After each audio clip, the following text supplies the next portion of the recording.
¿Estamos? Sí, largo.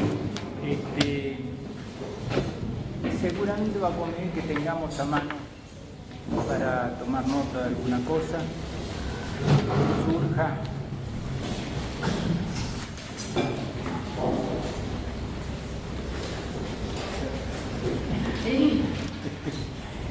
Bueno, ya conocen ustedes un poco la mecánica de estas charlas con los profesores invitados. Normalmente lo que hacemos es que cada profesor se cuente un poco su historia, pero hoy, para mí por lo menos, es un caso bastante particular. Por eso asumo esta forma de presentación, que no será para tanto, pero me parece que estaría bien que encuadre un poco la relación con Darío. Yo era casi un muchacho cuando lo conocí a Darío allá por el año 1967. En ese momento yo trabajaba en el Instituto de Itela, en el Departamento de Diseño Gráfico, y Darío era uno de los visitantes ilustres que nos acudía allí simplemente para hablar, porque era un lugar que, digamos, que unía voluntades, que unía vocaciones y que unía todos los aspectos relativos a la cultura. Allí me enteré de que Darío era sociólogo y trabajaba en el Centro de Sociología del Instituto de Itela, pero inmediatamente también me enteré de que era poeta. Y ambas situaciones, y vos me podés contradecir, Darío, ¿sí? Ambas situaciones confluyeron durante un tiempo y hicieron de que yo me fuera enterando de cómo era el acontecer de la poesía de Darío, sobre el cierre del Instituto de Itela, que ocurrió unos 3 años después que esto que les cuento. Darío desarrolló una idea muy particular sobre la edición de sus poemas, que era el de enviar los poemas por correo, no por correo electrónico, no, por correo postal. Es decir, que una vez por mes más o menos llegaba una hojita doblada y que tenía 4 paginitas de poesía. Y allí es donde yo me empecé a dar cuenta de ciertas cosas que nunca había percibido del tema de la poesía, por bruto, no por otra cosa.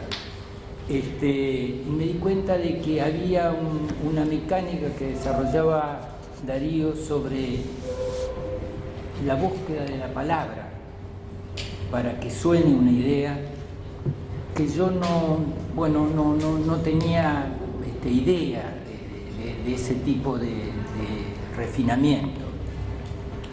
Luego las circunstancias de la vida hicieron que él haya tomado relación con Juan Andralis, que fue una situación también muy feliz porque de la vocación de ambos creo que salieron piezas muy importantes, ¿no? La relación de Darío con Juan y con la imprenta nos propusieron en el tiempo publicaciones que no son publicaciones tradicionales, son publicaciones donde ambos le daban vuelo a cierto tipo de lenguaje visual e ideológico, me animaría a decir, que no están en la tradición de la poesía. De esa época quedan 3 o 4 títulos que a mí particularmente me interesan mucho.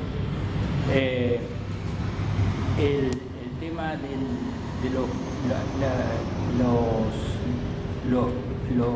el tema de Acemal, las publicaciones estas que mandaba por correo, que tenían, no sé cómo se dice, Darío, la bajada. Después del nombre, hace mal, decía, lea despacio, mastique bien las palabras. Eso me ha quedado para toda la vida, ¿no? Lea despacio, mastique bien las palabras. Y después hubo otras publicaciones muy interesantes, un poamorio, que no sé exactamente cuál fue la participación de cada uno de ustedes en ese trabajo, pero a mí me resulta un típico producto de la unión del vínculo de Juan y tuyo. Uh-huh. Y después hay una pieza que es fenomenal también, para mí, a mí me gusta mucho, que es el abecedario médico Cantó. Que no sé si Darío contará algo de eso, pero yo tengo un ejemplar en mi casa y es sencillamente desopilante. A partir de estas cosas breves que cuento, porque es increíble la cantidad de cosas que ha editado Darío.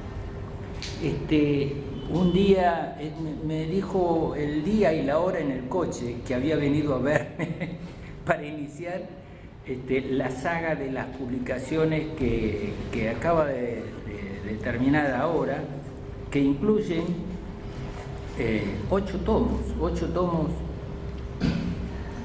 importantes, que sumados, por lo que me decían, daban 4.000 no sé cuántas páginas, ¿no? Que cuentan una historia muy inquietante, que quizás no sé si él va a tener ganas de comentar después, pero bueno, lo cierto es que nos encontramos aquí con una persona que a mí me interesa por múltiples razones, no solamente por este recuerdo que les relato, sino por su gran conocimiento y por su acceso, digamos.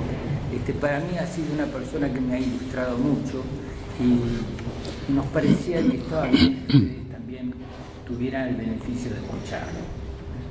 Así que adelante, don Darío. Bueno, le agradezco mucho a Rubén las palabras, y en realidad yo quería dedicar esta pequeña conversación que vamos a tener entre todos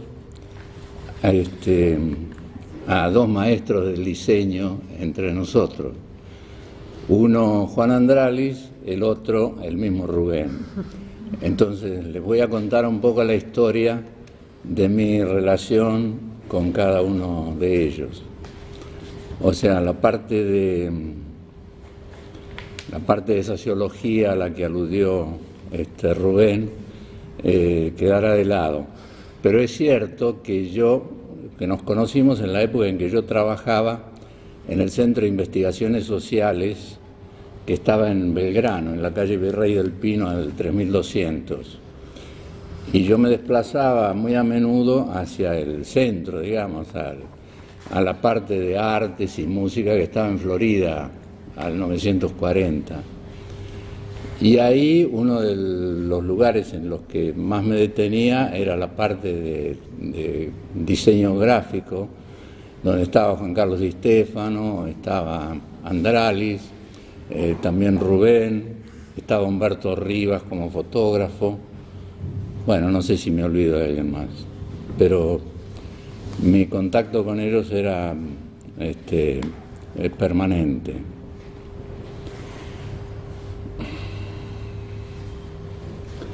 Voy a hablar primero de mi relación con Juan Andralis. Y quiero mostrarles, si se puede,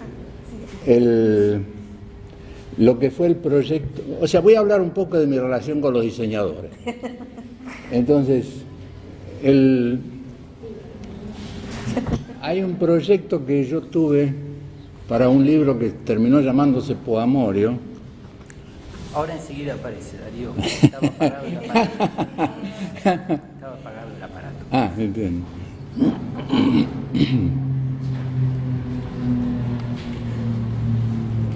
Ahí llega.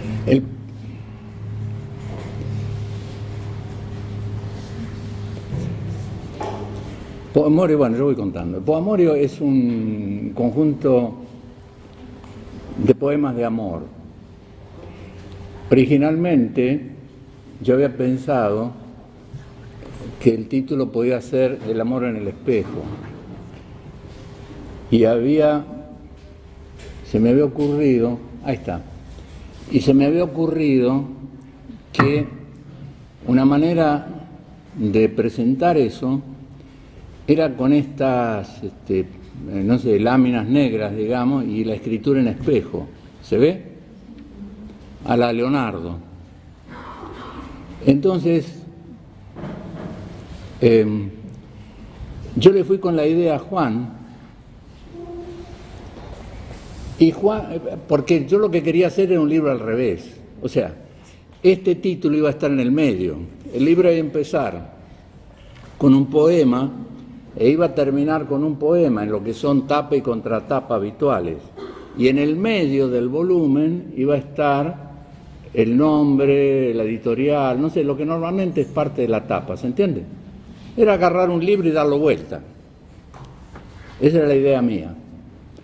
A Juan la idea le pareció buena, pero cuando le mostré esto, rechazó la iniciativa. Entendió que era un recurso más bien vinculado con lo publicitario, por así decir. Le pareció que había que valerse solo de recursos tipográficos. Entonces desestimó la iniciativa mía. Bueno, como donde manda capitán o manda marinero, y yo tenía mucha confianza en la capacidad de discernimiento y la inteligencia de Juan, acepté su sugerencia. Entonces el libro se hizo como yo lo había pensado. Juan decía que yo tenía alma de gráfico, aunque no lo he sido para nada. Entonces, y le cambié el título. O sea, este es el arranque de mi relación editorial, por así decir, con Juan. Juan fue muy generoso conmigo porque, además, Juan tenía imprenta. Entonces, siempre tuvo una consideración conmigo, de modo que yo me hacía cargo de los gastos básicos, pero él no obtenía ninguna ganancia del trabajo que hacía para mí. O sea, yo pagaba el papel, las horas de máquina, no sé, todo lo que correspondía, pero, digamos, él por su asesoramiento, por su dirección del trabajo, por las ideas que me arrimaba, no sé, digamos, no cobraba nada. Esa situación, ya que estamos, digo, se me repitió bastantes años después con Rubén, a quien también agradezco mucho esa colaboración. O sea, yo he sido un autor que ha tenido la suerte de contar con personas muy excepcionales en su trabajo, con el diseño y, digamos, de los que he sido amigo y que me han tratado como tal. Bueno, entonces esa es la historia del arranque de mi relación con Juan como diseñador gráfico. Después de ese primer libro con él, unos años después, yo empecé una hojita a la que llamé Hacemal. Hacemal es la mesa al revés. Uno de mis libros del año 72 se llama La Mesa, tratado poetilógico, La Mesa. Entonces, cuando hacia mediados de la década del 70, yo tenía varios libros que no conseguía publicar, porque publicar poesía entre nosotros, y supongo que en la mayor parte del mundo, nunca fue fácil. Y entonces se me ocurrió que, haciendo llegar esa hojita por correo a amigos y amigos de amigos, yo podía obtener una difusión y obtener comentarios que de otra manera no conseguía. Y en efecto eso pasó. O sea, llegué a tener entre 800 y 900 corresponsales, una persona que en ese entonces, un norteamericano que en ese entonces vivía en Japón, leyó Poamorio, le gustó y lo tradujo, y con esa traducción ganó un premio, y entonces se publicó una edición bilingüe, y bueno, y tuve muchas otras repercusiones. Entonces hicimos ACEMAL con él, con Juan, arrancando en el año 75. Vamos a hacer circular, para que ustedes vean, ejemplares de Poamorio que salió en con tapas de distintos colores, porque se hizo una edición de 1000 ejemplares y Juan me mandó a Lady, la casa de pinturería, etcétera. Bueno, que está ahí en la calle Libertad. Y cuando yo pedí cartulina para 1000 ejemplares, no tenían cartulina de un mismo color. Entonces terminaron saliendo Poamorio de 7 colores distintos. Y hace poco un amigo que escribió sobre el tema decía, bueno, cuál era, para las especificaciones habituales que se toman sobre los libros, digo, cuál era lo que se podía decir con respecto a esa edición. Bueno, entonces vamos a hacer circular ejemplar de Poamorio, quizás tendría que haber un poco más de luz, ¿eh? Y además de ACEMAL. ¿También? También está circulando. Bueno, entonces, la hoja de ACEMAL tiene un tamaño que es el que ustedes ven, y digo, diseñada por Juan. Yo puse eso de lea despacio, mastique bien las palabras, porque era la época en que había aparecido entre nosotros un instituto que se llamaba, y supongo que a lo mejor sigue existiendo, ILVEM. Sí. ILVEM, sigue existiendo. Bueno, que pregonaba las ventajas de la lectura rápida. O sea, en ILVEM uno aprendía a leer un libro, no sé, en diagonal, por así decir, y entonces lo que normalmente lleva 10 horas, ellos lo conseguían llevar a 4, por decir algo. Entonces a mí me parecía un despropósito esa propaganda, y entonces ese es el trasfondo de mi recomendación acerca de que lea despacio, mastique bien las palabras. Bueno, la idea del buito que aparece ahí en la tapa fue de Juan, o sea, en el cajón donde tenía las distintas alternativas posibles, eligió eso y bueno, entonces esa hoja fue diseñada por Juan. O sea, yo lo que había hecho era llevarle en un papel como pegados poemas a distinta altura. O sea, yo tenía un mono, por así decir, de lo que me interesaba poner en un número. Y Juan me hizo comprar papel para 10 o 12 números a principios del año 75. Y entonces, bueno, poco después vino el Rodrigazo, creo que fue, y me salvé, por suerte. Y entonces, bueno, la empresa duró 4 años. Empecé saliendo mensualmente, después cada bimestre, después trimestre, y al fin terminé el cuatrimestre en el último periodo. Llegué a los 20 números, publiqué un total de más o menos 240 poemas. Y en los últimos números de ACEMAL aparecieron los que yo di en llamar cuentos de poemas. O sea, son pequeñas narraciones, 4 páginas son. O sea, 2 hojas oficio dobladas al medio, que yo escribía a máquina y después las reducía. Y eso lo llamaba yo suplemento natural de ACEMAL. En lugar de suplemento cultural era el suplemento natural de ACEMAL. Eso salió en los 3 últimos números de ACEMAL. Bueno, eso entonces también lo hice con Juan.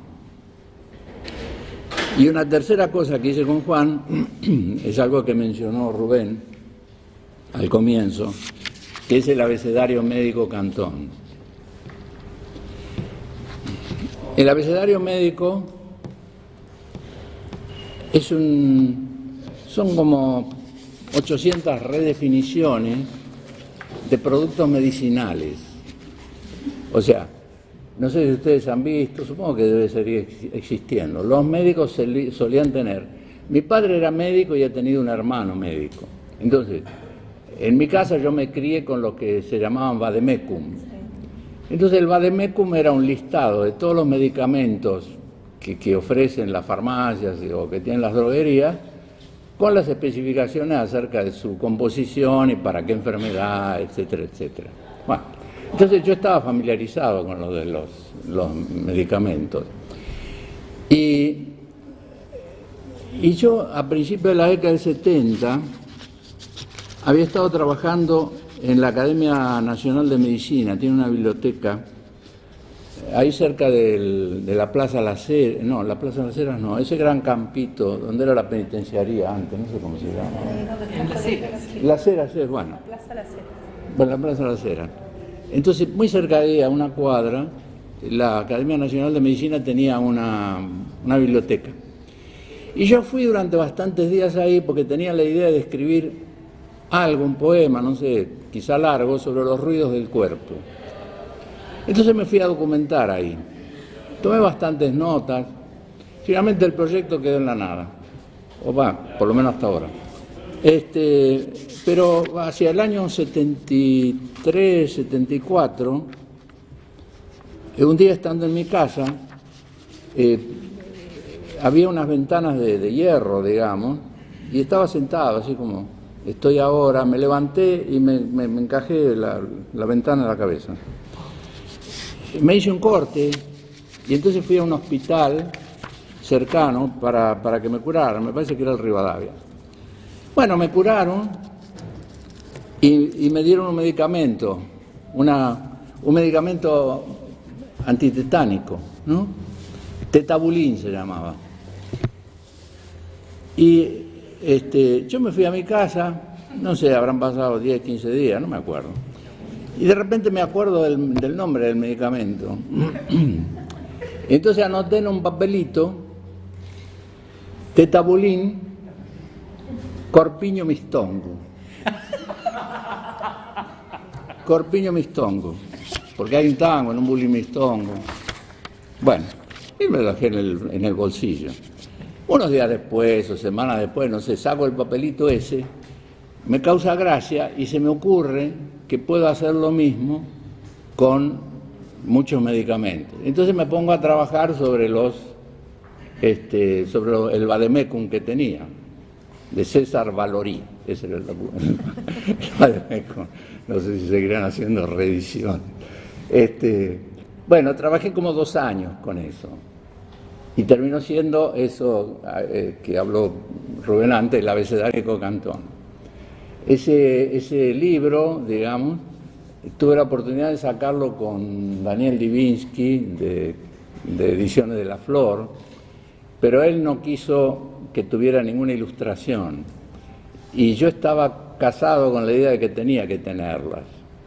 Entonces, bueno, rechacé esa posibilidad de publicación, que era buena porque Divinsky tenía todo un área de humor, digamos, ese editorial ha vivido con Quino, con Fontana Rosa, digo, todo lo que ha hecho lo ha hecho con la sección de humor. Pero bueno, no fue así. Y yo estaba otra vez empeñado en que eso tenía que tener ilustraciones tipo diccionario. Y así fue, logré que Domingo Ferreira, que era una persona muy talentosa, uruguayo él, que trabajaba como tapista en Crisis, en la editorial Crisis, que publicaba la revista del mismo nombre, hizo una serie de viñetas muy, muy hermosas. Entonces la publicación esa quedó con esas características, las definiciones por un lado y las viñetas ilustrando como en un diccionario.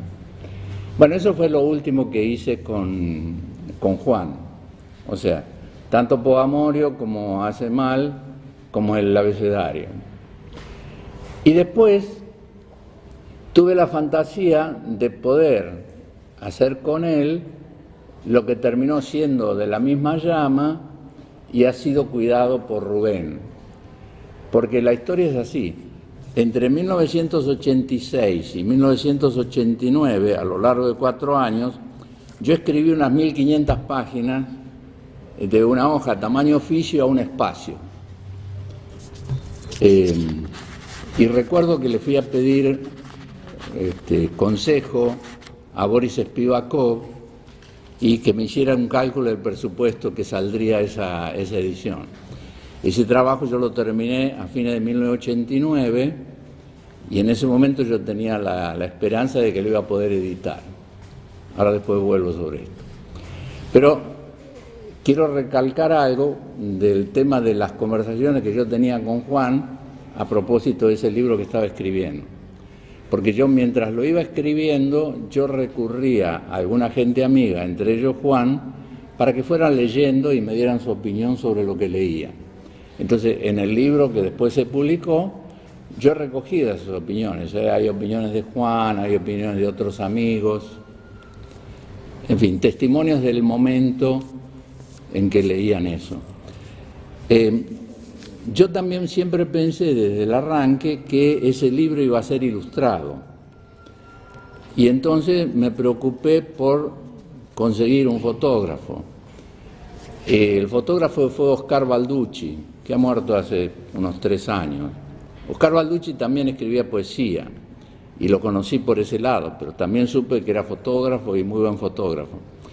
Y entonces una de las cosas primeras que le pedí a Oscar Balducci era que fotografiara íntegros los departamentos en los que yo me había criado acá en Buenos Aires, digo, de mi familia, de la familia de mis padres, y el de un departamento cercano en el que había escrito la primera redacción de lo que fue De la misma llama.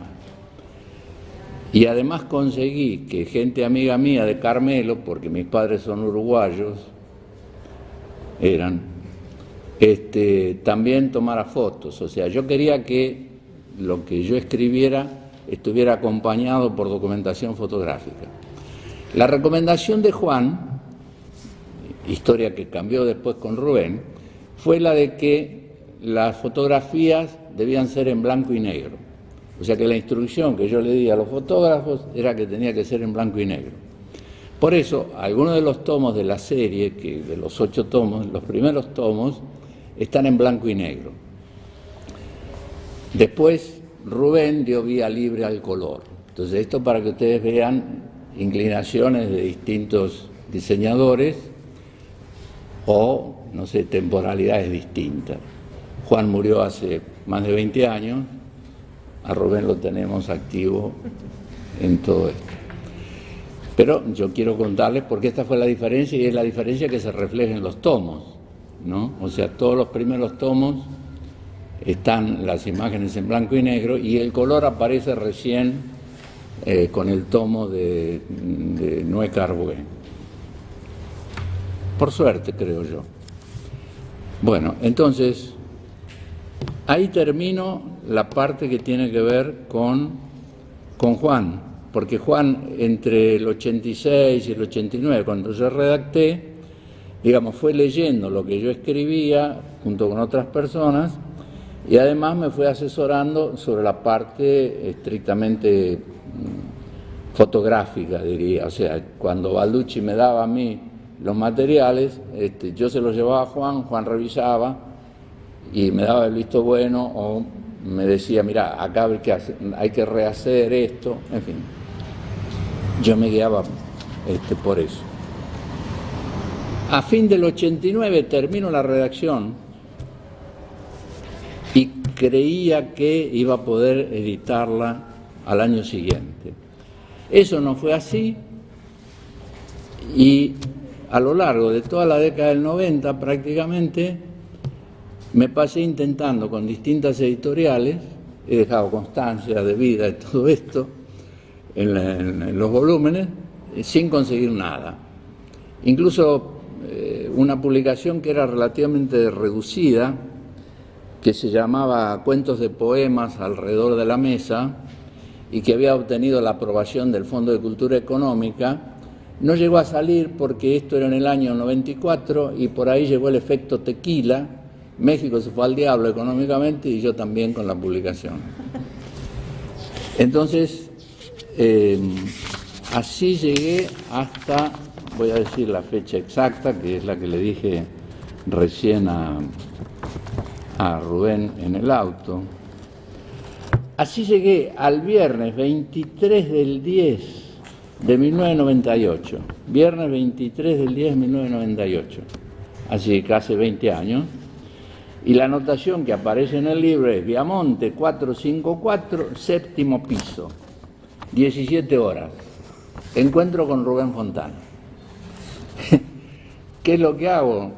Voy a decirle a Rubén que tengo material que quiero publicar y si me da una mano para poner en página lo que entonces era la historia de Acemal, o terminó siendo la historia de Acemal y sus lectores.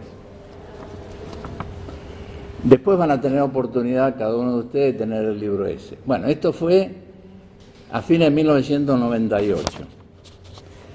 Y unos meses después, más exactamente el 14 de mayo de 1999, Rubén me da cita en el mismo lugar para mostrarme lo que ha preparado o terminado de preparar, incluso con el diseño de la tapa, para la historia de Acemal y sus lectores.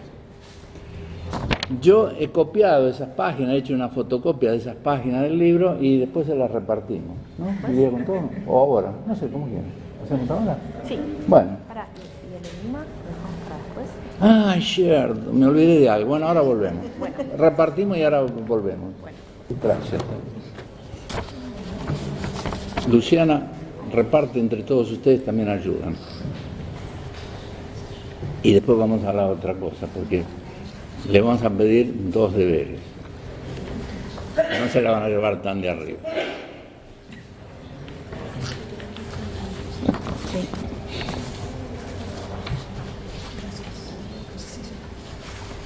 Que lo repartan, ¿no?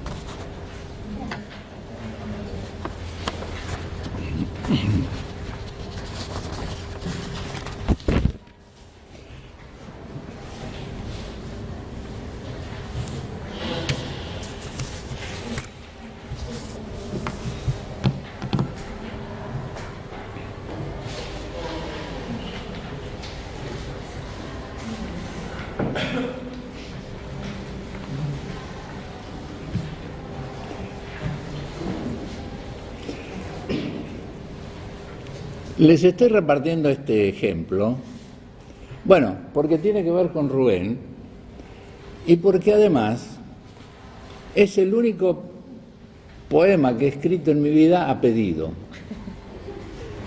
O sea, en general, digo, las cosas que he hecho, en fin, en general, la totalidad de lo que he hecho han sido cosas que me han surgido con espontaneidad, no sé, y mayor o menor felicidad en la concreción. Pero en este caso, Rubén me dijo, mirá, te vamos a hacer un pedido. Bueno, dije yo, no sabía qué era con lo que se venía. Y entonces me mostró, hizo que Soledad, la hija, trajera un ejemplar del último número de Tipográfica en ese momento, que era el 39, y me dijo, necesitamos un texto para el editorial del número 40. Tiene que tener tal espacio. Bueno, yo pregunté si podía hacer un poema, me dijo que sí. Primero te dio cuicui. Sí, claro, sí, yo le dije, bueno, déjamelo pensar, no sé, porque además no tenía mucho tiempo, esto era